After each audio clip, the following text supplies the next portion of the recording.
ቀይ ባህር በሚመለከት መላው ኢትዮጵያ ሕዝብ የተከበረው ምክር ቤት በአንክሮ እንዲያ የምፈልገው ነገር አለ። እኛ የቀይ ባህር ጉዳይ ህጋዊ፣ ታሪካዊ፣ መልክዓ ምድራዊ እና ኢኮኖሚያዊ ጥያቄ ነው ብለን እናምናለን። ይሄ ጥያቄ አንዳንዱ ነገ ካልተመለሰ ይላል፣ አንዳንዱ ነገ እኔ ስመጣ ካልጀመርኩት ይላል። ሁለቱም አያስፈልግም። ቀይ ባህርን ኢትዮጵያ ለማጣት 30 ዓመት ከዚያ በላይ የወሰደ ትግል ነበር። ታውቃላችሁ። በ30 ዓመት ትግል ውስጥ በብዙዎች ርብርብ ነው ኢትዮጵያ ያጣችው። ሌላ 30 ዓመት ያስፈልጋታል ብዬ ግን አላስብም። በተረጋጋ መንገድ፣ በሰከነ መንገድ በውይይት መሄድ በጣም አስፈላጊ። የፈለገ ብንወያይ ግን ለማጣት የፈጀብን 30 ዓመት ለማግኘት ይፈጅብናል ብዬ ግን አላስብም። ጊዜው ግን በቂ ስለሆነ በተረጋጋ መንገድ ማየት ያስፈልጋል።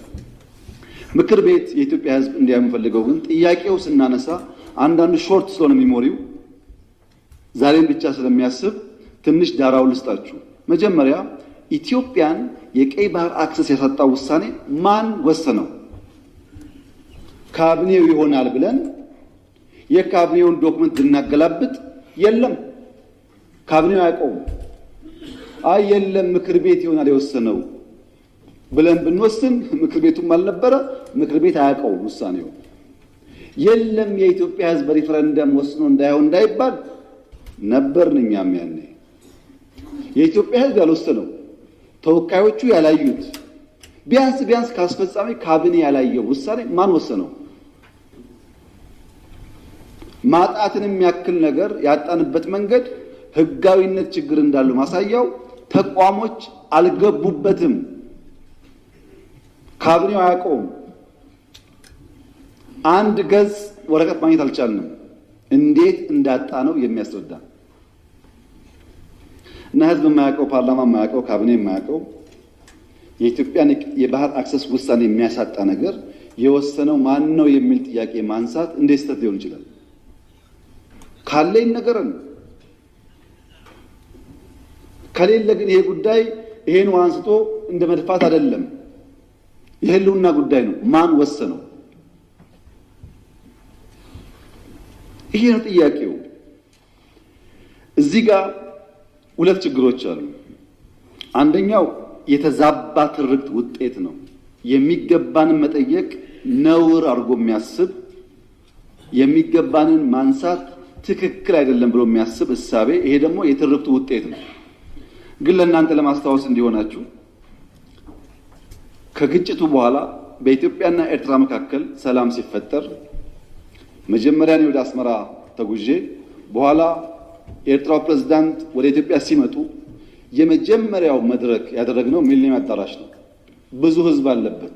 በላይቭ ቲቪ ሁላችሁ ወይ ነበራችሁ ወይ ሰምታችኋል። ካልሰማችሁ አሁን ገብታችሁ ዩቲዩብ ላይ ስሙት። የመጀመሪያው ስብሰባ አሰብ ነው የሚለው እሳቸው ባሉበት ለህዝብ በሚገባው ልክ የረሳችሁን ለማስታወስ ብቻ ነው።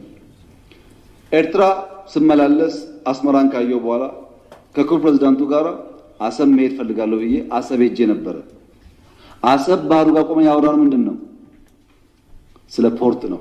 ተመልሳችሁ ማየት ትችላላችሁ። የት? ኤርትራ ምድር ውስጥ።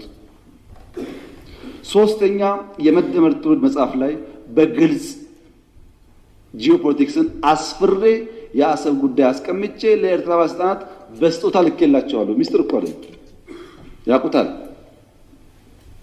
ለሁሉም ልኬላቸዋለሁ።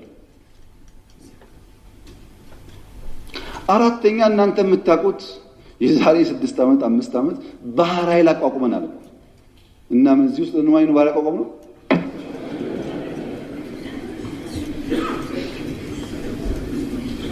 ለምን ሰዎች ይሄን ደምሮ ማየት እንደሚቸገሩ አይገባኝም። ኢትዮጵያ ቀይ ባህር እንደሚያስፈልጋት ከለውጡ በፊትም እናምን ነበር፣ እንናገር ነበር። ያኔ መደመጥ አንችልም። ከጀመርንበት ቀን አንስቶ ግን ንግግሩ አለ። ያ ንግግር ግን ሰላማዊ መሆን አለበት። የተከበሩ እንዳነሱት ከኤርትራ መንግስት ጋር ተስማምተን ከዚህ ወደ አሰብ ሄደው መንገድ ጠግነን አልቆኝ እንከፍታለን ጠግነን ነበር። ከጠገን በኋላ ችግር አለብን፣ ፖርቱ ተዳክሟል አሉ። አሁን አንዳንዶች ልክ ጸቡ እንደ ኦቨርናይት የመጣ ያስለሰዋል። እንደዛ አይደለም ታሪኩ፣ ስለማንናገረው ነው። መንገድ ጠግነን ከጨረስን በኋላ ፖርቱ ችግር አለበት ሲሉ የጋራ ወዳጅ የሆነ ሀገር ለምነን ጄኔሬተር እና ክሬን በእርዳታ ወደ ኤርትራ እንዲመጣ አድርገን አሰብ ፖርት ሲደርስ የኤርትራ መንግስት አልፈልግም ብሎ መለሰ። ያኔን የገባን ይሄ ነገር ለካ ተስፋ የለውም የሚለው መንገድ ጠገን ለምንም ብናመጣም ፍላጎት አልነበረም። ወደ ኤርትራ ልክ እንደ ሱዳን ልክ እንደ ጅቡቲ በእኛ ውጪ ፓወር ትራንስሚሽን ቀጥለን ፓወር እንስጣችሁ ጄኔሬተር አትጠቀሙ ብለንም ቆይ እናስብበት ነው የተባለው። አሰብ ኢትዮጵያ ለመገንጠልም ለመጠቅለልም አትመችም። በተግባር ኢትዮጵያን ካለማወቅ በቅጡ የኢትዮጵያን ባህል ካለማወቅ እና እንደው በጉጉትና መሻት ብቻ የሚጋልቡ ፈረሶች የነሱን ፍላጎት ለማሳካት ቀላል መንገድ ይመስላቸው ከጠላት ጋር ማበር ነው። ብዙዎቹን ካያችሁ ግን ሲባል ሰምቶ ነው። መገንጠል የሚለውም ሲባል ሰምቶ ነው። ማን እንደሚገነጥልም አያውቅም። መጠቅለል የሚያስበውም ሲባል ሰምቶ ነው። እንኳን ለመጠቅለል አክሮ ለመኖርም በጣም ከባድ ጊዜ እንደሆነ አይገባውም። ሲባል ሰምቶ ነው። ይሄ ችግር ባለበት የተሟላ ሰላም ማምጣት የራሱ ውጣ ውረድ አለው። ከታሪክ መማር ቢቻል ኖሮ በድፍን አፍሪካ የመሳሪያ አፈሙስ ይዘው መንግስታትን ተቃርነው ተዋግተው አሸንፈው ላሸነፉት ሀገር ልማትና ዲሞክራሲ ያመጣ አንድ ሀገር የለም። አንድ ታጥቆ ይመጣል፣ ታጥቆ ይመለሳል። ቅድም እንዳነሳሁት ነው። ኢህአዴግ 17 ዓመት ታግሎ መንግስት ከሆነ በኋላ ለ30 ዓመት ሰላም የነበረበትን ትግራይ ክልል እንኳን ከስንዴ እርዳታ መገላገል አልቻለም። በመሳሪያ የሚመጡ ሰዎች ብዙ ጊዜ ከመሳሪያ ያለፈ ነገር ማሰብ አይችሉም። ኢትዮጵያ ውስጥ ሰላማዊ የስልጣን ሽግግር ብቻ ነው የሚያስፈልገው።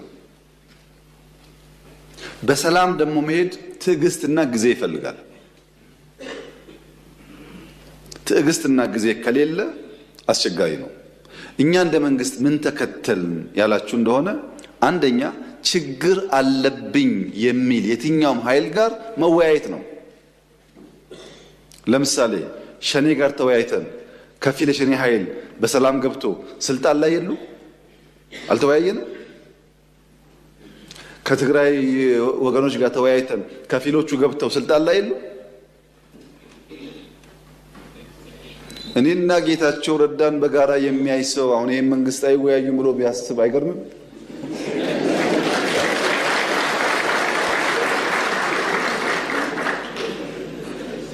ሰው ሊስት ይችላል። የግል ጉዳይ አይደለም። በእኔና በኤክስ በእኔና በዋይ መካከል የግል ጉዳይ አይደለም፣ የሀገር ጉዳይ ነው።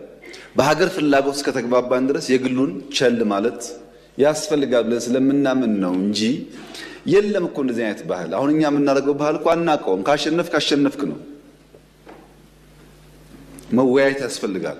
ሸኔዎቹ ጋስ የአማራውም ሸኔ የኦሮሚያውም ሸኔ የአማራውም ሸለቆ አባይ የኦሮሚያውም ሸለቆ አባይ ተወያይቶ የመጣውን ተቀብለናል። ተላላኪ ናቸው እነዚህ፣ ግን ዓላማ የላቸውም። ታገልኩለት የሚሉትን ህዝብ እየገደሉ ልማት እያደናቀፉ ማዳበሪያ እንዲሄድ እያደረጉ ታገልኩልህ ማለት ምን ማለት እንደሆነ እናንተ አስቡት። እኛ አሁንም ክፍት ነው ለመወያየት። ማንም ሰው በሰላማዊ መንገድ ህግና ስርዓት አክብሮ ይመጣ ከሆነ ለመታረቅ አይደለም አብረን ለመስራት ዝግጁ ነን። አሳይተናል 2-3 ጊዜ። ገና እኮ ይሄ ለውጥ መጥቶ በማግስቱ ሁላችሁም ግቡ አይደል እንዴ? ማን ቀረ ከዓለም? ሁሉም ገቡ እኮ። ከገቡት ውስጥ ልብ የገዙት እድሜያቸው የገባቸው ሰክነው እየሰሩ ነው።